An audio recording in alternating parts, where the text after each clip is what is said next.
오늘 우리가 보고 있는 말씀은 예레미야서 11장 말씀입니다.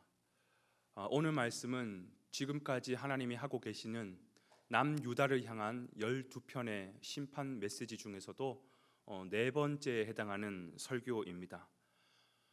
지금까지 앞선 하나님의 세 편의 설교, 주로 어떤 내용이었습니까? 주로 남유다 백성들의 죄악상을 지적하고 고발하는 설교였어요.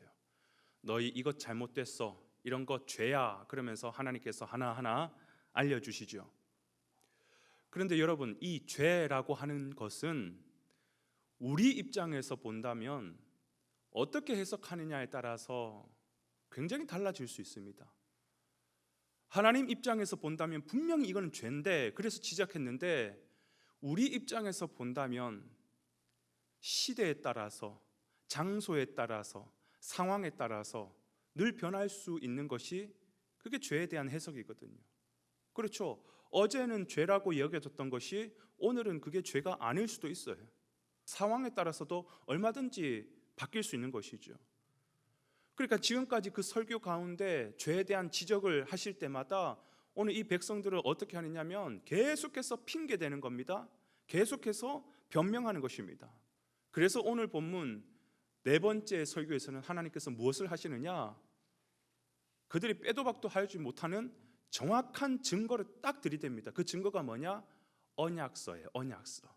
계약서를 딱 들이매시면서, 봐라, 너희가 나와 그 광야, 출애굽한 광야에서 계약을 맺지 않았느냐? 약속을 하지 않았느냐?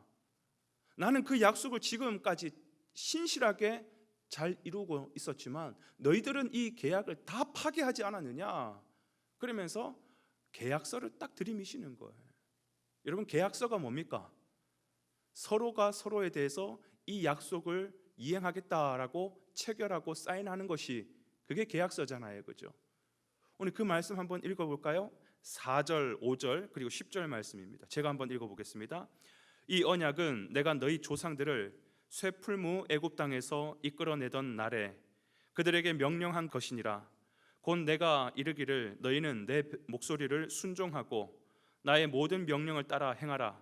그리하면 너희는 내 백성이 되겠고 나는 너희의 하나님이 되리라.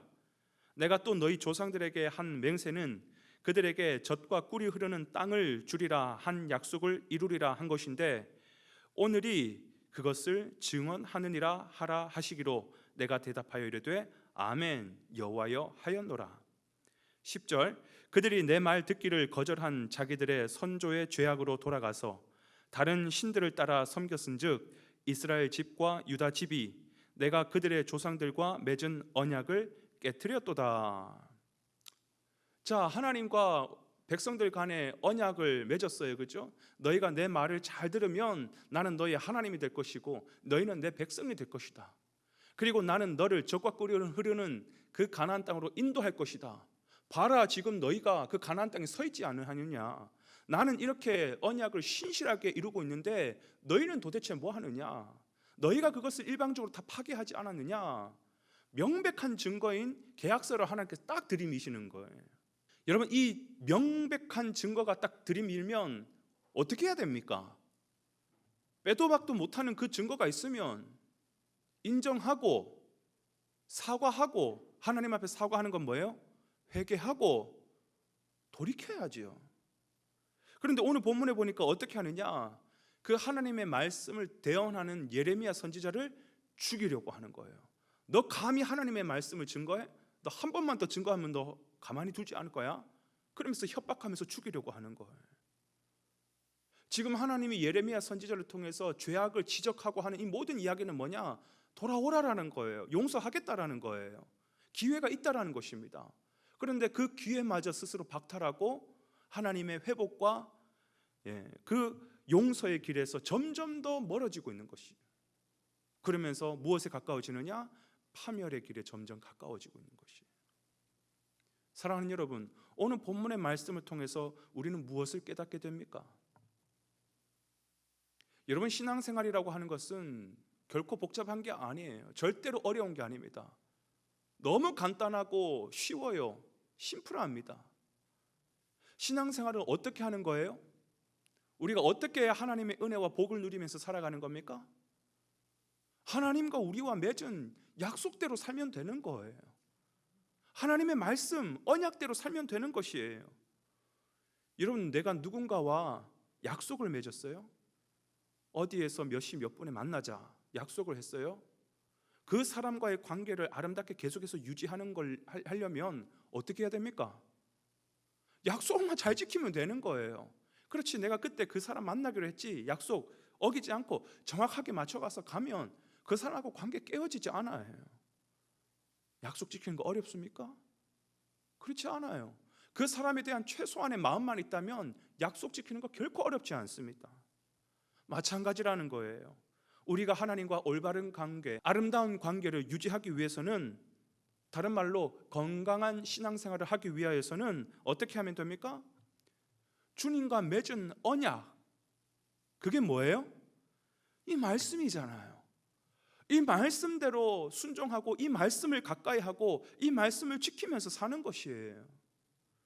그래서 신명기에는요, 이 말씀을, 이 언약의 메시지를 우리가 얼마나 가까이 해야 되냐면 그렇게 표현합니다.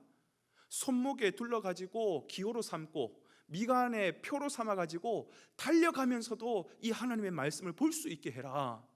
그만큼 하나님 말씀 가까이 하고 하나님 말씀 사모하고 지키면서 살아라. 그러면 하나님과의 관계가 깨어지지 아니하고 우리가 하나님 부르시는 그날까지 은혜 가운데 복을 누리면서 영원토록 살게 되는 것이에요. 우리가 구약, 신약이라는 그 말 자체가 약속에 대한 표현이에요.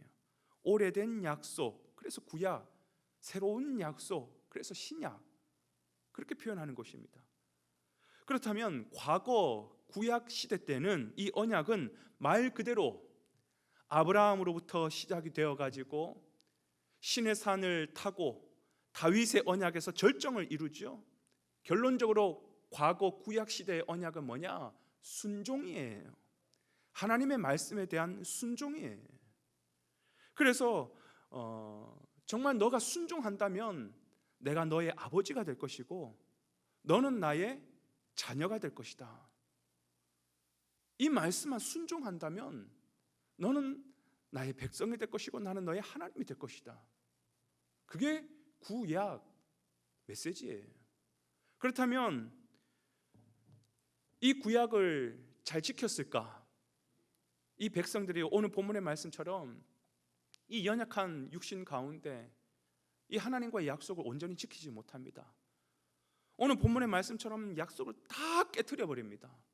그래서 우리는 어떻게 되느냐? 언약을 지키지 못한, 언약을 파기한 범죄자가 되는 것이죠. 그 죄로 말미암아 사망을 면치 못하는 자가 되는 것이죠.